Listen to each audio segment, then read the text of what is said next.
The water, the breathable air, right? The contamination control, the protection and health concerns, the nutrients. All of these things aren't specific to space. They're specific to us as the human. Greetings, Earthlings. Take me to your leader. Better yet, take me to the leader in you. Today's Earthlings podcast topic is the perfect Venn diagram of space and climate. It fits right in the middle.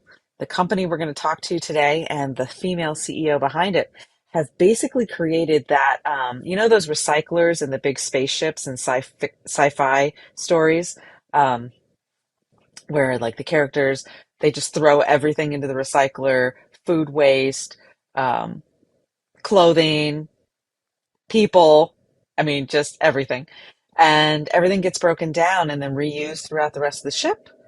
Well, they have created this for our planet. So I'm very excited to talk to them. Before we get to that, my name's Lisa Ann Pinkerton. I am your host and I run Technica Communications, which is a PR firm for companies in the clean tech space. I support all genders in this space with women in clean tech and sustainability. And I'm going to be coming to you every week on this podcast. So thank you to Resource Labs for having us on their network. And welcome all Earthlings who found us through them. If you'd like to support us, you can follow us on social media, comment on our stuff, let us know what you think. We have a Patreon page now, so you're welcome to support us there as well. Share the podcast with your friends and family. Let them know about the stories here that you've enjoyed, or don't. We appreciate you just the same. Thank you for being one of our listeners. Back to the topic at hand. Now, a lot of technology has been spun off from NASA over the years. I think starting in 1967, these spin-offs, as they call them, started spinning off. And you've probably used some of these products, memory foam, LASIK technology that optometrists use now. It wasn't originally designed for that, but that's how it's used today for, here on Earth. Um, let's see, solar panels, solar cells, right? Transparent ceramics are now invisible braces. The list goes on and on and on and on, right? And the benefit to society is just almost incalculable. But after meeting today's guest, I think you might think they were thinking too small. My name is Brittany Zimmerman. I'm the CEO and founder of an organization called Yummet. I spend the majority of my days right now looking at how we can build a sustainable life in terms of modern civilization and be really proud of the type of world that we can hand over to the next generation. That was Brittany Zimmerman, and she's the CEO of Yummet. That's the company that has created this planetary recycler for our collective future. And it can take in all of these waste streams like wastewater, agricultural waste, landfill waste, and break it all down to its molecular level and output beneficial resources like green hydrogen, clean water, a low carbon cement, a green cement, all of these things that we need for our spaceship Earth.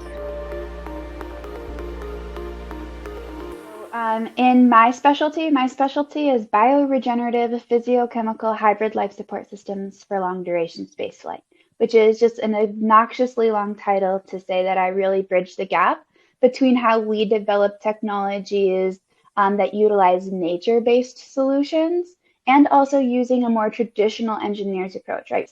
And so when you start taking a look at the types of technologies that we have to develop to make sure that space travel is survivable, and then you start looking at the way that we live our lives on Earth, you'll start seeing some really big, correlations in terms of the things that are necessary, right?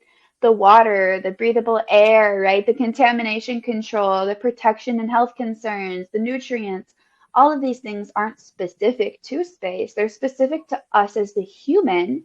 And so we can actually translate a lot of the technologies that we're developing for outer space back to Earth, right? And they're very applicable here. we have issues here with access to clean water, right? Food security is a big issue when we look at nutrients, right?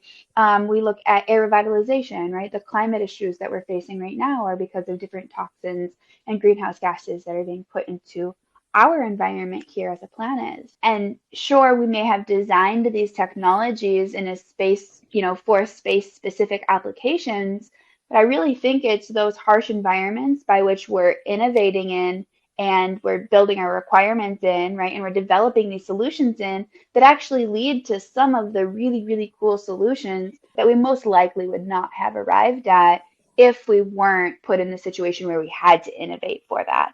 And so, since we've gone through the effort of doing that innovation, really what I'm looking at now, right at the stage where I'm at in my life, is really how do we leverage then those technologies not only for the space travel and the space flight, but then bringing those back here to use them for human betterment terrestrially. So then Mhm. the amount of technologies that we're developing constantly is just, it's so much. There's so Oh, I many of can't them. even begin to imagine how much is being designed. And I like what you're saying there about, I mean, because of course, necessity is the mother of invention. Mhm. And so you have all these all these constraints, resource constraints, and just a very harsh environment up there in space, forcing us to innovate in these very specific ways. And I like how you're taking that to the next level to say, look, we don't want to wait until necessity becomes the mother of invention on planet Earth, Yep. because once that happens, we're shit out of luck.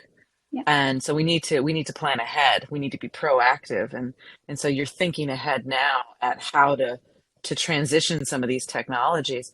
Can you give me an example of one that you are transitioning or you have transitioned with your company?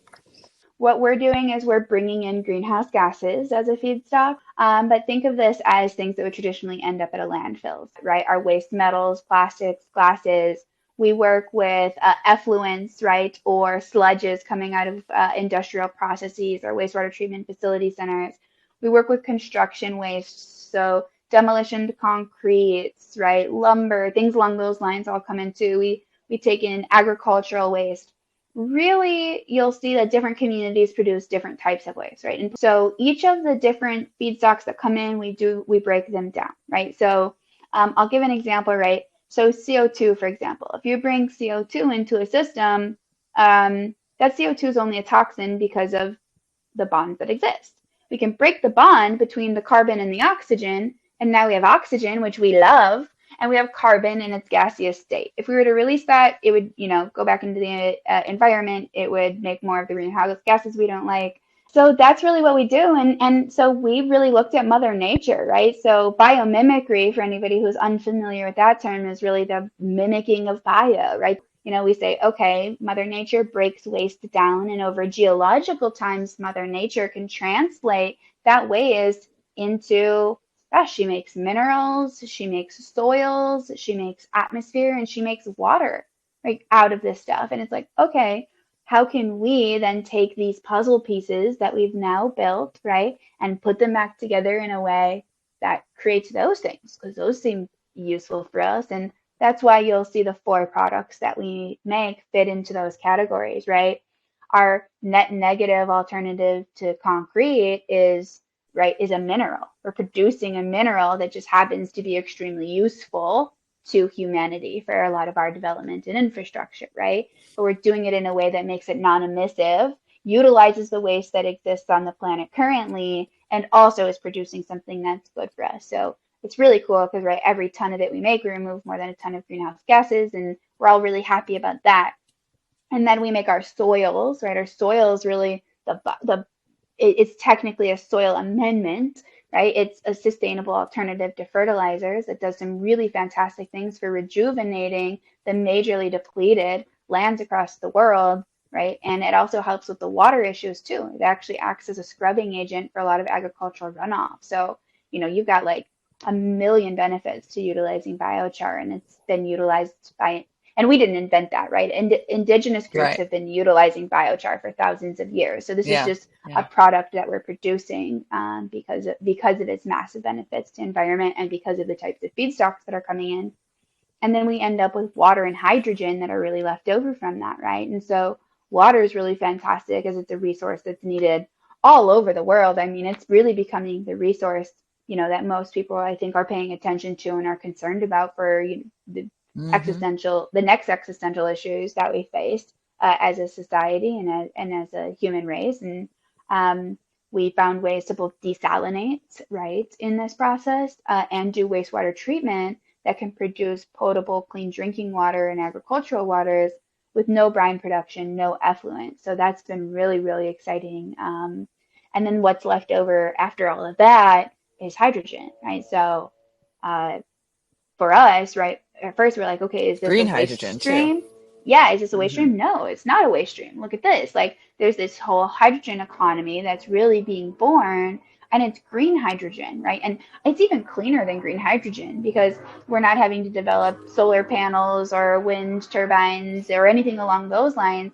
It's renewably generated, right? It's from renewable resources, and it ends up, being essentially a co-product because it's a byproduct of the process of pulling everything apart and then making these.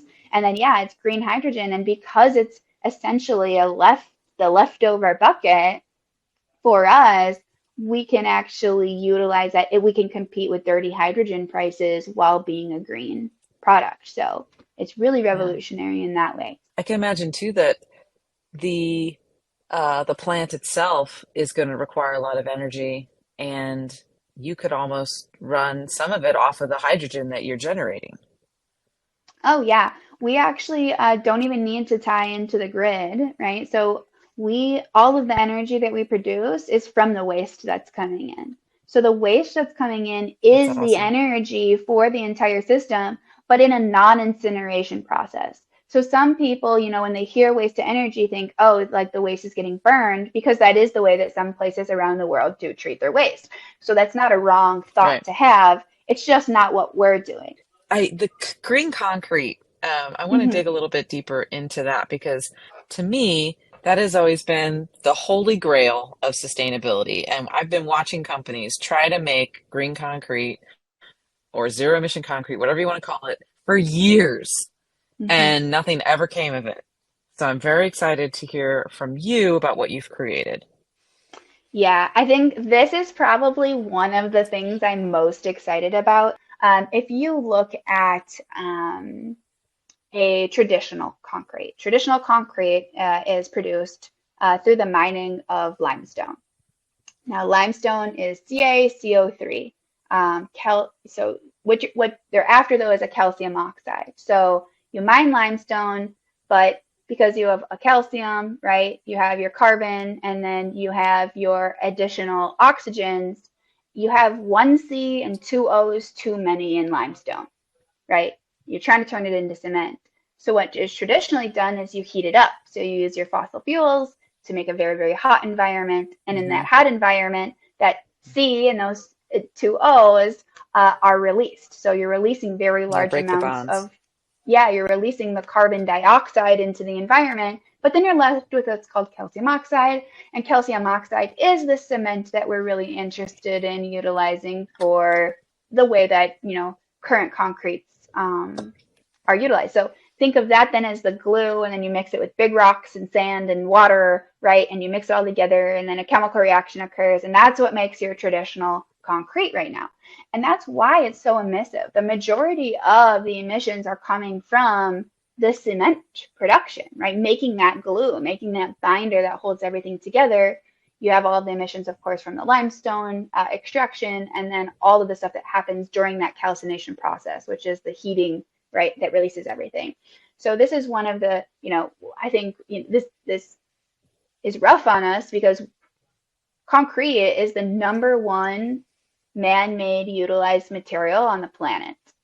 And if you Hmm. take the man-made requirement out, the only thing that we use more than concrete on the entire planet is water. That's it.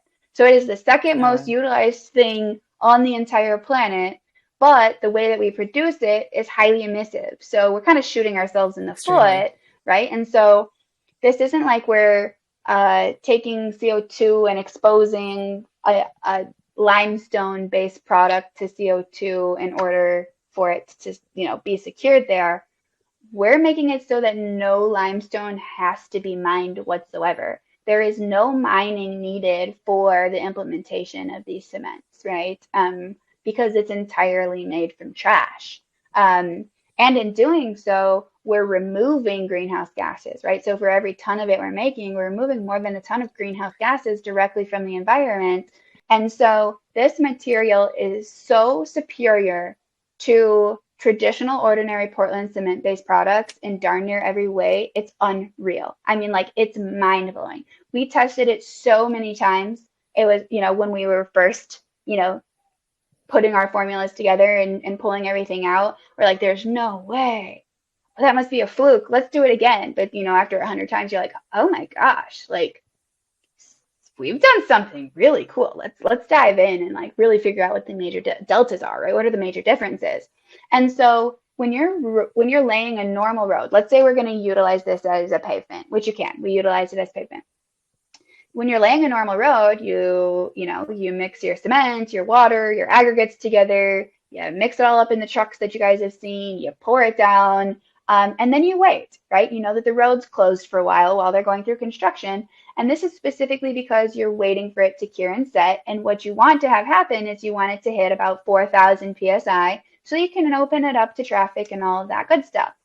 The industry standard for concrete is our 28-day marks, right? So you're trying to make sure that you're at your 4,000 PSI. On day one, we're well over 5,000 PSI, which means you can lay your material and literally open it up to traffic the very next day, right? At your 1 week mark, you're over 10,000 PSI. And so it's really fantastic because it actually meets all of the requirements. It is, ultra high performance concrete. It is a high strength performance concrete, but we make it, at prices that you can substitute it out for, the traditional dirty stuff. And then it has tensile strength, which normally concrete doesn't have. It has flexural strength that are like 3 to 5 times greater than traditional materials. So it's, freeze, thaw ability to move is much higher. So that helps in, of course, earthquake zones, things along those lines. So where has this concrete been, the string concrete that you're making, have you used it anywhere yet? Yes. So right now we use it for pavement. We utilize it for like sidewalk applications. We utilize it for precast applications. We utilize it for block and foundation, all kinds of stuff. So Okay, oh, cool. we're now So, starting to dive into the possibility of utilizing it in 3D printing as well. So that's kind of oh, that the could be very new, cool. yeah, the new Mm-hmm. possibility. Yeah. Mm-hmm. Awesome. Okay, cool. Well, keep us posted on that because that's really fascinating. Oh, I forgot, probably the place where the industry's adopted it and loves it the most is actually in the reef restoration community, which I never would have guessed, but I didn't realize a ton of concrete is actually utilized for coastal reef restoration initiatives. So you lay essentially concrete down as a place where your coral can take root and grow off of. So you're increasing all the surface area down there. But traditional ordinary Portland cement-based products, they leach and they actually degrade in like saline, well, chloride type They environments. do. And Yeah. yeah, they were working on testing this for like major reduction in leaching, and it doesn't degrade in the same way that traditional materials do. So it's really good. It's a fantastic performer in saline and chloride environments. So yeah, Oh, they're yeah. utilizing it So there too. maybe be using it for some sea level rise adaptation measures in the future, perhaps. Yeah. Port applications, walls. Yeah, Hmm. who knows? Yeah, I we'll don't know if see. we're going to be able to buid a seawall around, the Yeah, entire state of Florida, yeah. but maybe in some discrete applications. Okay, so I was looking through your bio, and you were one of the youngest NASA principal investigators during your time at the agency, and then you you leveraged your expertise in how to keep humans alive in space. You brought it here to Earth. And I wanted to ask you, how did you transform yourself from a space engineer to a climate tech CEO? Yeah, so I was really blessed in getting a lot of opportunities on the entrepreneurial side of things. Before this, this isn't my first organization. That would have been crazy. But I really started to dip my toes into the world of entrepreneurship at a much younger age, smaller businesses and things along those lines. And I also was going through a grooming program with a large private space organization who was working on really mentoring and grooming me into the CEO position for that large organization. So I was really blessed in having those opportunities kind of all coalesce together. So because a lot of my experience had been, with or under the umbrella of the United States government, branching off into the private industry realm, I wanted to make sure that I had people who had executed at the highest level of doing Hmm. that around me at the same time. So Hmm. it was really building that community and getting, making sure we were all ready to go. So yeah. Yeah. Okay. And I mean, I've talked to a lot of people who've transitioned from one career into climate tech or sustainability, and there always seems to be like a turning point in Mm, their life or career that sort of prompts them to make the shift. Did something like that happen in your world? yes, absolutely. For me, it was 2019, and I lost a very close friend of mine in Panama to a waterborne illness. And Oh, it shook me. I mean, it it felt like it turned my whole entire world upside down in a lot of ways. gosh. Um, the hardest part for me, was obviously losing her was the hardest part, but Hmm. like trying to come to terms with the idea that, you know, before she had passed away, and before she'd even, been exposed, the biggest thing that made no sense to me at all was that I was in her home with a laptop that was helping provide clean drinking water to people on the International Space Station, but she didn't have access to clean enough water to keep her own life. She didn't have access to My it at least gosh. continuously enough to keep her own life. Hmm. And it gave me a different lens to look at everything through because I was like, what kind of a human am I where where I have developed solutions specifically for this problem but have worked on only installing them in places where 50 to 100 people are ever going to have access to utilizing those. And yet, Hmm. somebody in the dead vacuum of space has access to, these resources. And yet somebody that I directly care about doesn't. Like, what is that the type of world that I want to live in? I don't think so. And is that the role that I want to play? I don't think so. Um, and so I just started really looking at all of the projects I was working on through, a new lens. And it was, okay, great. I love developing stuff for space applications. There's a massive need for this, but are we doing what we're supposed to do in terms of reaching back and making sure that these technologies get to the places where they're actually most likely needed the most? And so that was really my impetus. And, like a part of me, Lisa, just feels like, man, like, is it, like we hear all the time about, okay, yeah, there's a lot of issues all over Africa in terms of access to clean water, right? We learn and we see the different, like bits and pieces, on National Geographics about these major issues that everybody's facing. But for whatever reason, like that wasn't enough to push me over the edge. It really selfishly took a major loss that directly Yeah. affected my own personal life to make that Hmm. that switch happen. And it's like, man, I wish we could learn those sorts of lessons and feel those sorts of feelings before that, but I don't Hmm. know how. Maybe it takes something like that for each of us on a personal level, but if there could be a Yeah. way that we could all experience that, think we would be living a very different type of life than we It'd be live today. amazing. Yeah, yeah. Well, maybe, with the metaverse and virtual reality coming into play, maybe there'll be somebody out there that develops these experiences so people can have that more. It's a visceral experience, and it's human to Yeah. have your perspective shifted so dramatically when something affects you personally. That's a natural human experience. And Yeah. how do we bottle that and replicate it so that we don't have to wait for all people to have each of these little individual experiences would be wonderful. Yeah, Um, for sure. and yeah, yeah. Yeah. Because, like, I Well, like to imagine that there's a version of this universe where, Gua gets to stay alive and we're developing these solutions for people. hmm But, I guess in some way, it brings me a teeny bit of comfort to think that, you know, maybe her loss is what spurs us as an entire society to start doing things more sustainably. Is that worth it? I don't yeah. know, um, but it's something at least to make things a little more comfortable. So hmm yeah, hmm Yeah.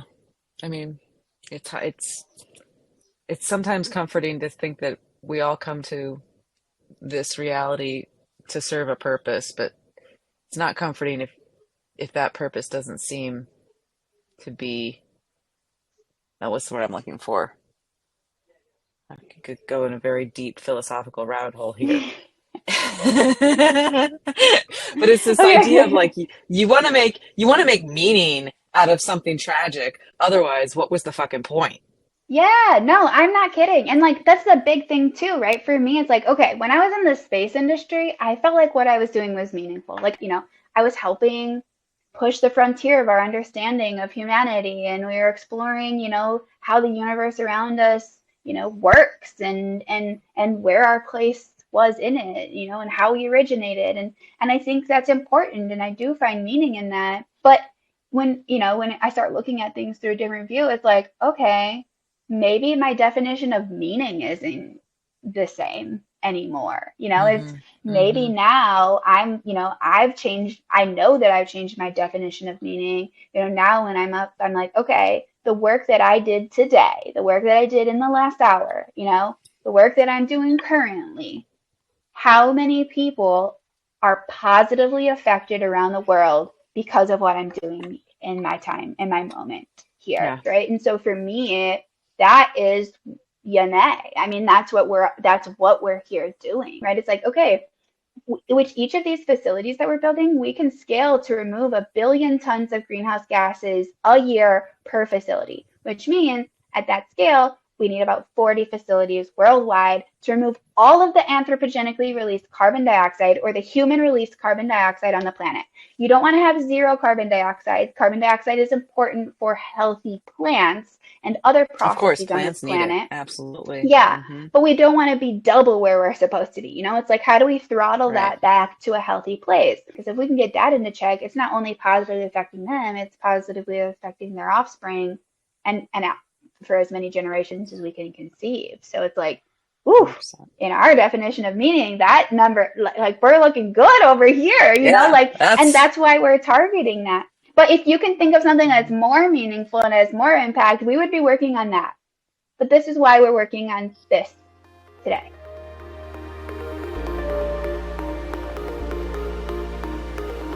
Don't you just love it when conversations about technology evolve into philosophical ones that ponder our existence? I do.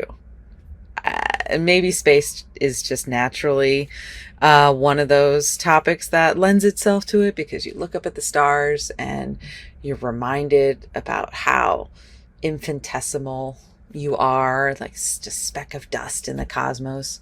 And I mean, for me, it sort of puts things into reality, right? And I love philosophy in general, and I so appreciate Brittany, for being willing to go there with me. And I really love how inspiring her story is too, because she reached this brick wall in her career and she just turned it into a road just by looking at it from a different perspective, different angle. And now she's doing work that could have a tremendous positive impact on the planet, our spaceship Earth. You know, she said at scale, they would only need 40 of these plants around the world to reverse the CO2 emissions being, put out there that are pushing us towards this climate crisis. That's boom. That's huge for me. That's, in a way, it's like, oh, let's just do that 40 times. Boom, done. But obviously we know it's a much bigger challenge than just creating 40 of these plants. But her pilot demonstration is going well, and she's proving out everything that she set out to do. So it's super exciting.